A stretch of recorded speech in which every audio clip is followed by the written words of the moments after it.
Chers élèves, bonjour. Aujourd'hui, quatrième épisode sur la divisibilité. On va parler du truc qui sert à reconnaître les multiples de 4.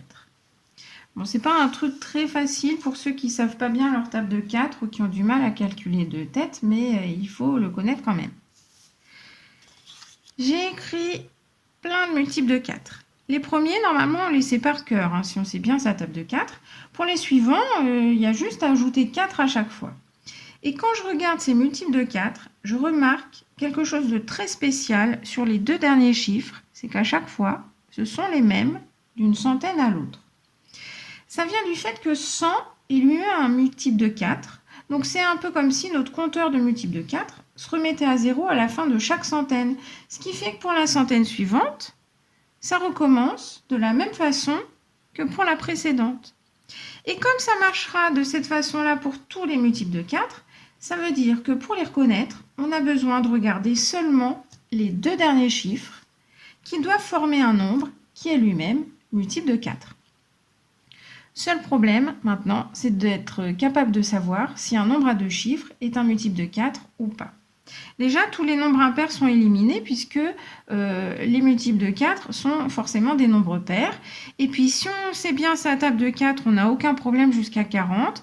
Ensuite, il faut calculer dans sa tête en refaisant la liste. Si le nombre est vraiment grand, on peut repartir de 80 puisque 80, c'est déjà 2 fois 40. Donc, 80 est lui-même un multiple de 4.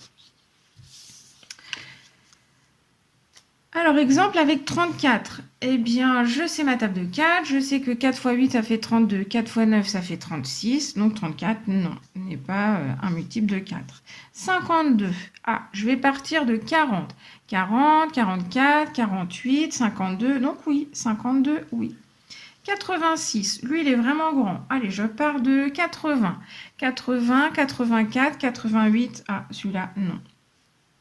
Ceux qui calculent très bien de tête aussi, ils peuvent compter dans l'autre sens en diminuant de 4 à chaque fois. Par exemple, pour 72, ils peuvent partir de 80 en enlevant 4, donc ça fait 76, 72. Ah oui, c'est bon pour 72.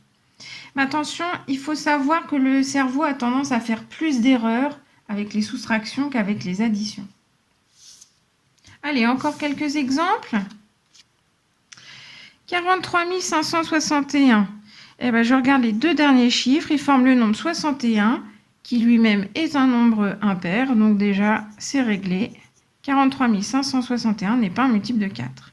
8 722, je regarde les deux derniers chiffres, ils forment le nombre 22. 4 fois 5, 20, 4 fois 6, 24, donc 22 n'est pas un multiple de 4, donc 8 722 non plus. 6 156, je regarde les deux derniers chiffres. 56 est-il un multiple de 4? Je vais repartir de 40, 40, 44, 48, 52, 56. Donc oui, celui-là, oui. Il est bien un multiple de 4. Voilà, j'espère que tu as bien compris. Normalement, avec tout ça, tu es déjà capable de reconnaître les multiples de 2, de 3, de 4, de 5 et de 9. Attention simplement de ne pas mélanger les méthodes qui sont différentes.